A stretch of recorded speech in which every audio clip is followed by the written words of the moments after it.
This week I wanted to talk about Tapu Koko. Tapu Koko is one of my favorite Pokemon to use in competitive, don't get me wrong, the other Pokemon I covered so far I also do love to use, but I'm getting sidetracked. This video is gonna be a little different. My usual videos go over one gen and that's it. But this time I'm gonna talk about Gen 7 and Gen 8. Since I have a lot of experience in both gens, and since the Gen 7 2v2 tour is getting played now, it's one of the most popular monster, and I thought it would be fun to cover both gens. So this is gonna be more of a bulky video, but I'm gonna start off chronologically and start at Gen 7. Gen 7 was the generation Koko got released as one of the Tapus in the Tapu Quartet. It was the first Pokemon, together with the other Tapus, to be a terrain setter.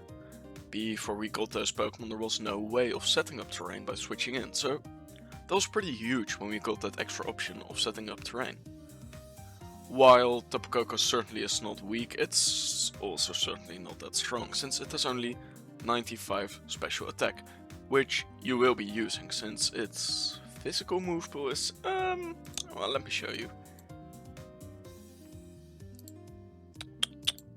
Well, how do I put this? I guess it's there if you desire, so, but I wouldn't use it. Let me put this back. There we go.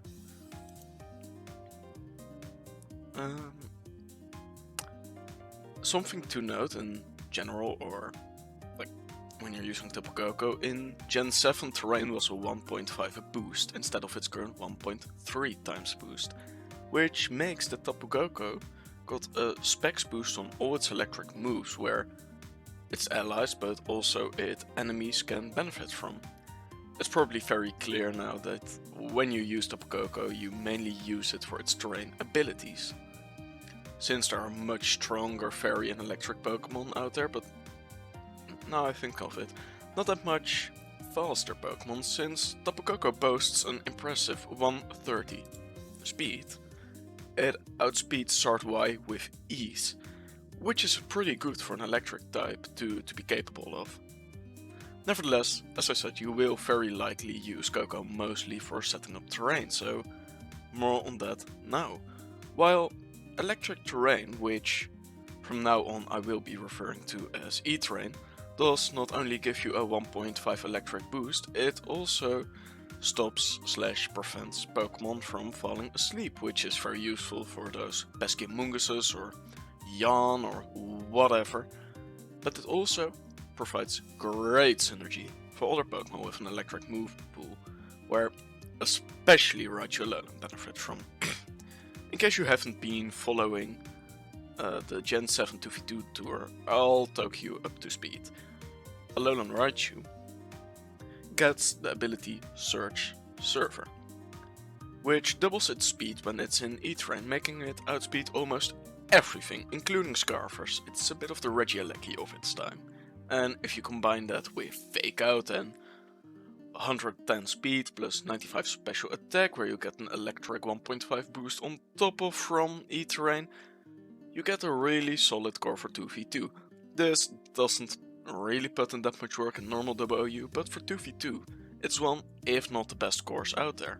So that's all for the basics and most important, synergy. Now on to my favorite sets that you can run with it in Gen 7. The first one I got here is for 2v2, which is probably the most common 2v2 set at the same time. The Electrium Z, max special attack with max speed.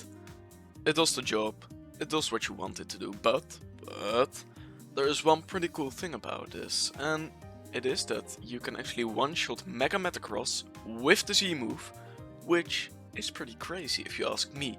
And it's also really useful, but it's 50% of the time that it occurs. It does a minimum of 92%, but if you combine it with a little chip, which is at least 8%, or when you use Helping Hand on it, it does at least a minimum of 137, and that occurs Mega Metagross pretty easily. And guess which Pokemon gets Helping Hand?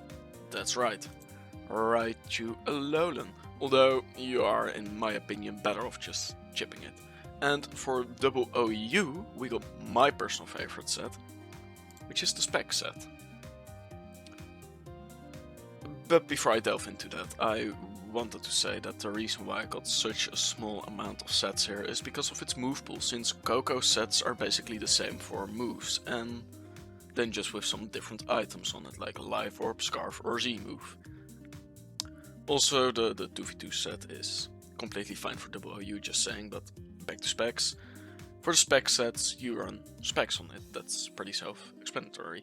And it's actually stronger than you think, since it stacks with the terrain boost.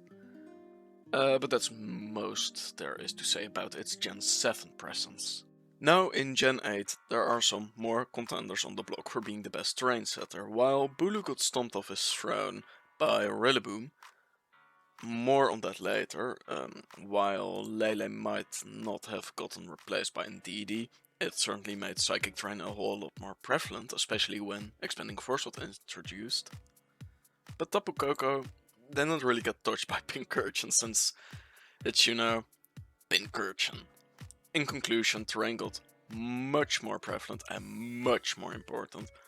But remember when I talked about Rillaboom? Well, I'm going back to that now. Rillaboom is one, if not the most used double OU Pokemon, and it's also somewhat oppressive. It has Fake Out, it can one-shot weaker Pokemon with priority Grassy Glide, and even more Pokemon if they have a little chip, which makes it that you can put in a lot of work with it in the early game, and it can sweep / clean up late game. And it also makes most / almost every water Pokemon unviable. But there's hope. The best way to deal with Rillaboom, besides killing it of course, is by grabbing terrain control, and the same goes for Indeedee. The way I like to do that is through something I always called terrain juggling. I'm not sure if there is a term for it, but that's what I always used to call it, or still call it. It just means that you switch terrains. So let's say Rillaboom comes in and I switch to a terrain setter to get terrain control, and then he switches out to get back in again and grabs the terrain control. Or my Pokemon is already on the field because it's good in the current matchup, and I just switch out a Pokemon on the field for another Pokemon that sets terrain. It basically makes sure you can always grab terrain control as long as you have two setters. Like, you got Tapu Koko in, for example, Rillaboom comes in, and then you switch like your other Pokemon to, let's say, Tapu Lele.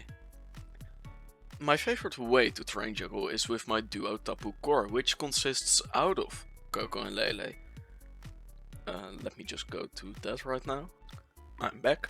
One covers sleep and the other covers priority moves, and they both give a type boost. The sets I like to use are these ones here. Nothing special, besides maybe the items that they carry. I like specs on Koko for just a little extra power that it needs. And the Sash on the Lele actually comes into play more than you would think, and it often saves you in some sticky situations. The Gen 7 set is basically the same as Gen 8. Besides that, I removed HP highs for Taunt, since the HP moves don't exist anymore, and if I'm honest, that's actually all there is to say about Tapu Koko. So that's all I had to say, and have a nice day.